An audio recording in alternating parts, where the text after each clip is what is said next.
स्मरण किया समस्त देवताओं ने तो भगवान से ही शक्ति का प्रादुर्भाव हुआ। इतना सुंदर रूप मां भगवती का। शुंभ निशुंभ के पार्षद घूमते रहते थे, उन्होंने देखा, जाके बताया कि आपके महल में जितनी सुंदरियां उसकी दासी बनने योग्य भी नहीं है, ऐसी सुंदरी का हमने दर्शन किया। बोले मेरा जाके परिचय बताओ। बोले ऐसा नहीं लगता कि आपके परिचय बताने से केवल आ जाएंगी। तो उनका अगर ऐसा नहीं तो केश कर्षण निर्धूता गौरवा मां गरिष्यति, उसके गौरव को धूल में मिलाते हुए बाल पकड़कर घसीट कर हमारे पास लाओ।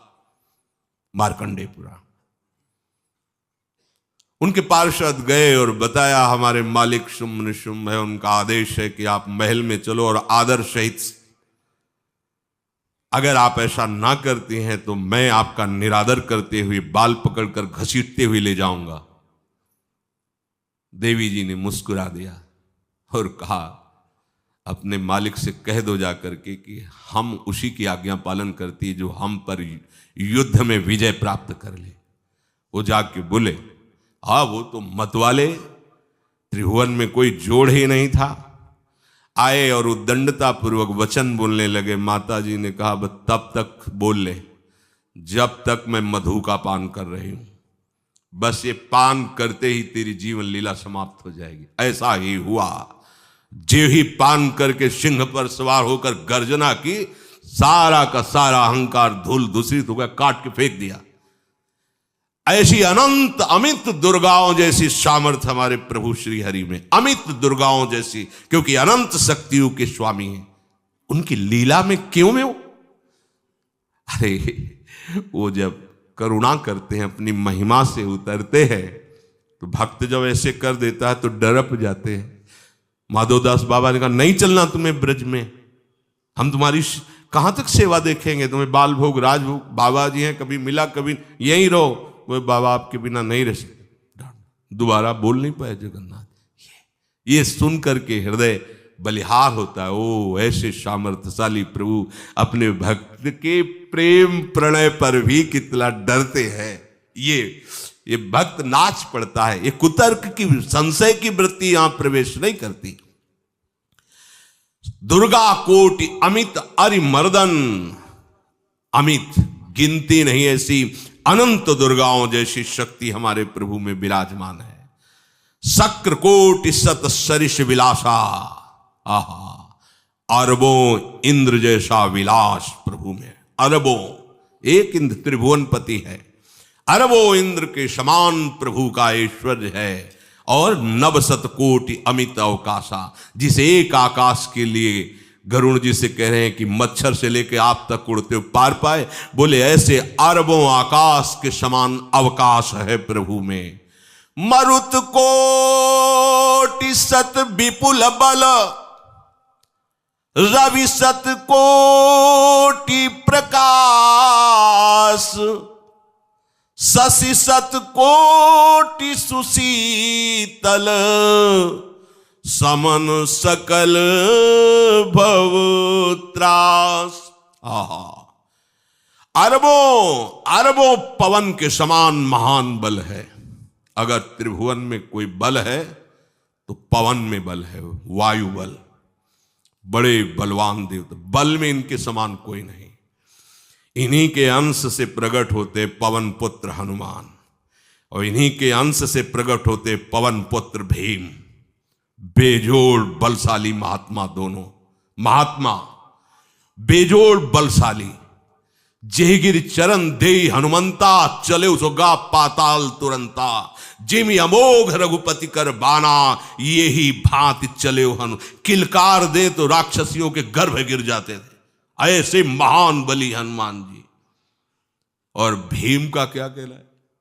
जब ये देव पुष्प उड़ करके आया और द्रौपदी जी को दिया गया, तो द्रौपदी जी ने कहा इसका जोड़ होना चाहिए, इस पुष्प का।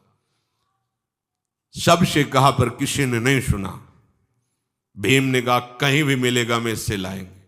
ऋषियों ने समझाया कि आगे मत बढ़ो, ये यक्षों की भूमि है, युद्ध हो जाएगा और तुम्हें तैयारी करनी है हस्तिनापुर के लिए, और तुम इधर, वो सब दिव्य हैं। पवन पुत्र हैं किसकी मां ने अपने वेग को बढ़ाया। तो महाभारत में पढ़ के देख लो, इनके चलने के वेग से वृक्ष उखड़ उखड़ कर गिर रहे थे।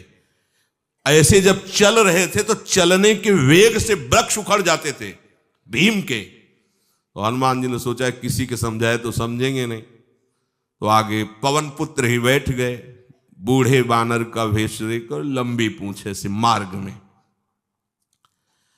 मर्यादा है, किसी पशु को भी नहीं लांघना चाहिए। विवेकवान उपासक ऐसा नहीं कि कोई सो रहा है पशु भी आप उसे लांघ जाए, ऐसा नहीं। जो विवेक है, जो मर्यादा है, वैसे किसी सोते हुए को लांघना नहीं चाहिए। उन्होंने कहा है वृद्ध बानर ये अपनी पूंछ हटा ले और मार्ग दे दे, इस समय मैं विशेष कार्य के लिए जा रहा हूं। तो उनका जब कह ही दिया है वृद्ध, तो आप समझ ही रहे होगे कि वृद्ध में क्या ताकत होती। अब मेरी ताकत पूंछ हटाने की नहीं रह गई है, आपने तो वृद्ध ही कह दिया है, तो आप समझ रहे हो ना, आप पूंछ हटा लीजिए। कहा हमारी आज्ञा की अवहेलना करे, ऐसे उठी नहीं, दोनों हाथ लगाया, नहीं उठी, पूरी ताकत लगा दी। पवन पुत्र भीम की पूरी ताकत लग गई, पूछ जरा से भी नहीं ली।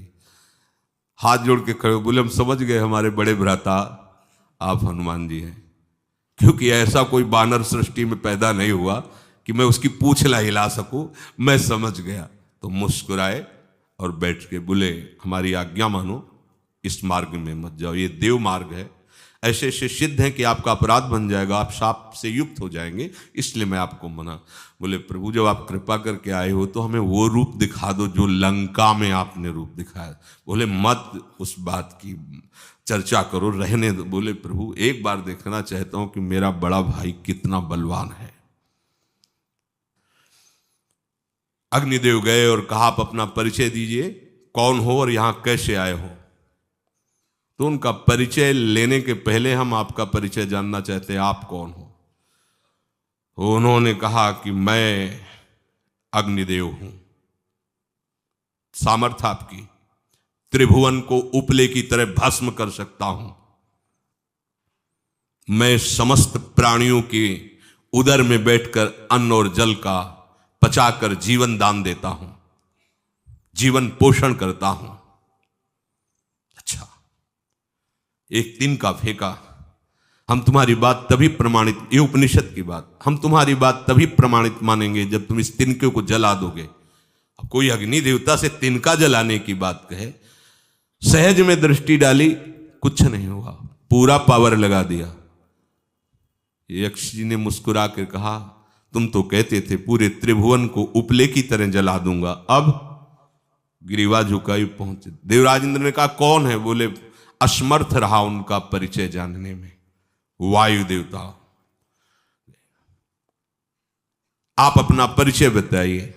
तो आप अपना परिचय जो आए हो तो हमें पहले बताओ, तब हम अपना परिचय दें। तो उनका मैं महान देव वायु हूं, बल आपका, संपूर्ण जीवों का जीवन हूं। अगर मैं रुक जाऊं तो एक भी क्षण सृष्टि टिक नहीं सकती, क्योंकि सब वायु से जीवित है, और मैं पूरे ब्रह्मांडों को तिनके के से उड़ा सकता हूं। ये तिनका है, उड़ाओ। पूरी ताकत लगा दी वायु देवता ने, तिनका नहीं उड़ा। ग्रीवा झुकाई, वापस चले गए। अब देवराज इंद्र उठे, जे ही नजदीक पहुंचे यक्ष अंतर्धान हो गए और देखा साक्षात ब्रह्म विद्या दूर से मूर्तिमान ब्रह्म, और डांट लगाई कि तुम उनसे संभाषण करने योग्य भी नहीं हो, क्योंकि तुम सबसे बड़े सिंहासन पर बैठे हो और अहंकार करते हो। तुम्हारे देवता सब सामर्थ्यहीन है, एक तिनका भी अग्नि नहीं जला सका, एक तिनका भी वायु नहीं उड़ा सका। अरे जिनकी शक्ति से शक्तिमान वो भगवान स्वयं आए हुए थे, कांप गए देव। अहंकार मत करो, जाओ, भगवान के बल से तुम विजयी हुए, देवताओं के बल से नहीं। देवताओं में जो शक्ति है वो उन्हीं के अंश से आई हुई है। अरबों वायु के समान महान बलशाली हमारे श्री हरि, अरबों सूर्यों के समान उनका प्रकाश, अरबों सूर्यों के समान प्रकाश, अरबों चंद्रमाओं के समान सुशीतलता, समस्त भयों और दुखों का नाश करने वाले प्रभु श्री हरि। काल कोटि सत सरिस अति, दुस्तर दुर्ग दुरंत, धूम केतु सत कोटि सम, दुराधरस भगवंत। अरबों कालों की सामर्थ्य, अरब नहीं अरबों कालों की सामर्थ्य भगवान, एक काल अनंत ब्रह्मांडों में तांडव मचाए रखा है। अरबों काल अमित बलशाली, अत्यंत दुस्तर दुर्गम दुरांत। कौन? प्रभु श्री हरि। अरबों धूमकेतुओं के समान अत्यंत प्रबल सामर्थ्यशाली। प्रभु अगाध सत कोटि पताला, शमन कोटि सत सरिस कराला, तीरथ अमित कोटि सम पावन, नाम अखिल अघ पूग नशावन। कितने अथाह हैं प्रभु, बोले अरबों पाताल से भी बढ़कर, अरबों पाताल से भी बढ़कर गहरे हैं, कोई था नहीं पा सकता। कितने भयानक हैं, अरबों यमराजों से भी ज्यादा भयानक प्रभु श्री हरि हैं। अनंत कोटि तीर्थों को भी पावन करने वाले परम पवित्र जिनके श्री चरण है, वो तीर्थपाद श्री हरि हैं। अनंत तीर्थों की उनका नाम ही संपूर्ण विश्व के पाप समूहों का नाश करने में समर्थ है।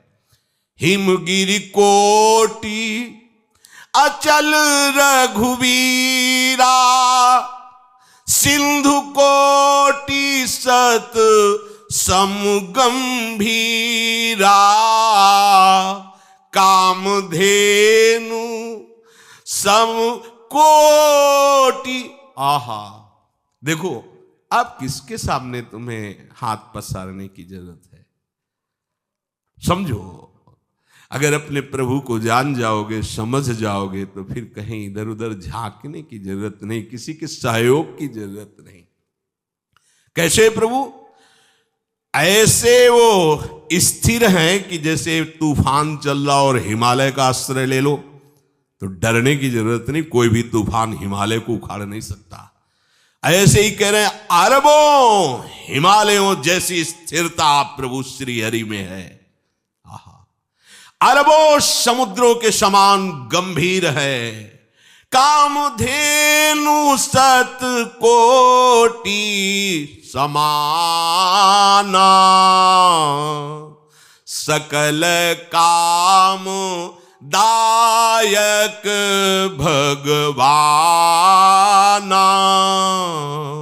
सारद कोटि अमित चतुराई, विधि सत कोटि सृष्टि निपुनाई,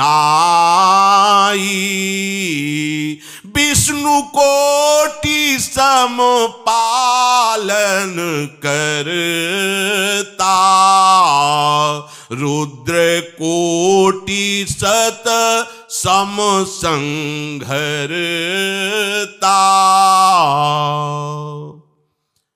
अरबों कामधेनुओं के समान प्रभु श्री हरि हैं।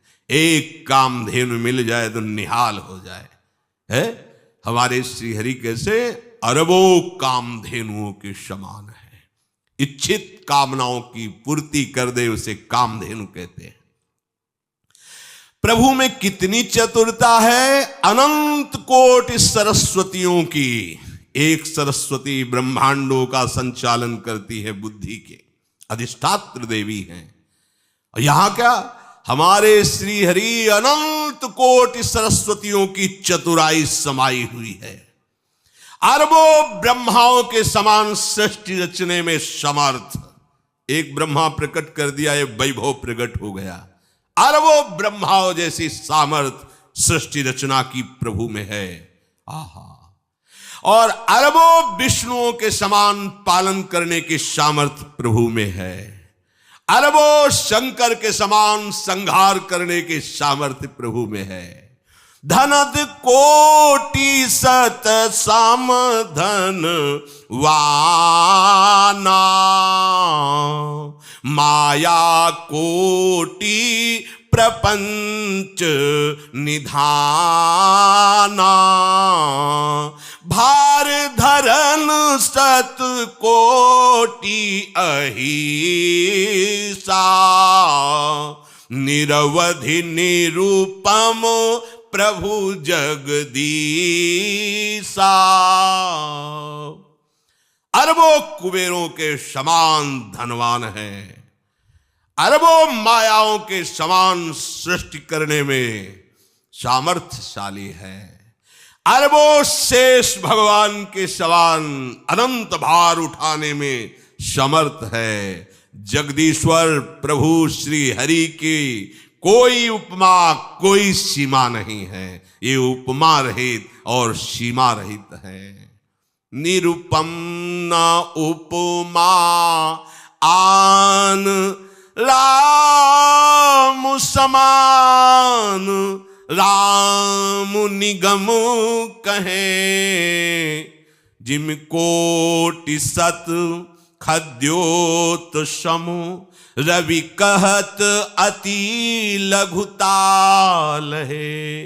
यही भांति निज निज मति विलास, मुनीस हरि बखा नहीं, प्रभु भाव गाहक अति कृपालु, सप्रेम सुनि सुख मानहि, प्रभु भाव गाहक अति कृपालु, सप्रेम सुनि सुख मानहि।